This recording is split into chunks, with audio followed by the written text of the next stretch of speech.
Sam बच्चों की पहचान करने के लिए बच्चे का वजन लेना और लंबाई नापना आवश्यक है। बच्चे की लंबाई और वजन नापने के बाद बच्चे की लंबाई के लिए वजन की तुलना रेफरेंस स्टैंडर्ड चार्ट से करनी चाहिए, जिससे उस बच्चे का SD स्कोर पता चल सके। बच्चे का वजन कैसे करें? बच्चे के आने के बाद जितनी जल्दी हो सके वजन लें। यदि अडल्ट डिजिटल मशीन का उपयोग करके वजन ले रहे हैं तो टेड वजन करने की सुविधा होनी चाहिए। तोलने वाली मशीन को स्टैंडर्ड वजन के बाद जैसे 500 ग्राम, 1 किलोग्राम, 2 किलोग्राम और 5 किलोग्राम द्वारा जांचना चाहिए, जिससे मशीन की त्रुटियों से बचा जा सके। बच्चे के आने के बाद जितनी जल्दी हो सके वजन लें। बच्चे के कपड़े निकाल दें, लेकिन स्केल पर ले जाने तक बच्चे को गर्म रखने के लिए कपड़े या कंबल से ढक कर रखें। बच्चे के तापमान को कम होने से बचाने के लिए स्केल पैन में एक कपड़ा डाल दें। पैन में कपड़ा डालने के बाद वजन स्केल को 0 पर कर दें, टेयर बटन दबाकर। बच्चे को धीरे से पैन में रखें। बच्चे के शांत होने तथा वजन के स्थिर होने का इंतजार करें। 0.01 किलोग्राम के पास का वजन नापें या जितनी सटीकता से संभव हो वजन लें और तुरंत लिख लें। तुरंत बच्चे को कपड़े में लपेट दें। लंबाई या ऊंचाई नापना। बच्चे की उम्र और खड़े होने की क्षमता के अनुसार बच्चे की लंबाई या ऊंचाई नापनी चाहिए। अगर एक बच्चा 2 वर्ष से कम उम्र का है तो लेटाकर लंबाई नापें। अगर बच्चा 2 वर्ष या उससे अधिक उम्र का है और खड़ा हो सकता है तो उसे खड़ा करके उसकी ऊंचाई नापें। अगर बच्चा 2 वर्ष से कम उम्र का है और लंबाई नापने के लिए लेट नहीं रहा है तो उसे खड़ा करके उसकी ऊंचाई नापें और 0.7 सेंटीमीटर जोड़कर लंबाई में बदल दें। अगर कोई बच्चा 2 वर्ष या इससे अधिक उम्र का है और खड़ा नहीं हो पा रहा है तो उसे लेटाकर उसकी लंबाई नापें और 0.7 सेंटीमीटर घटाकर ऊंचाई में बदल दें। लंबाई कैसे नापें? लंबाई का नाप एक विशेष यंत्र द्वारा किया जाता है जिसे इन्फेंटोमीटर कहते हैं, जिसमें सिर की तरफ एक हेडबोर्ड होता है और पैर की तरफ एक सरकने वाला फुट पीस होता है। एक स्थिर तथा बराबर मेज पर नापने वाला बोर्ड रखें।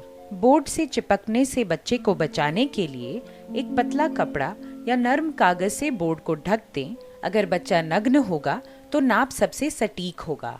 अगर बच्चा परेशान या हाइपोथर्मिक है तो उसे कपड़ा पहने रहने दें, किंतु यह सुनिश्चित करें कि वे नापने में बाधक न बने। सदैव जूते तथा मोजे खोल दें, चोटी भी खोल दें तथा बालों में लगाने वाले क्लिप आदि को भी निकाल दें अगर उनके कारण सिर को सही स्थिति में रखने में परेशानी आ रही हो।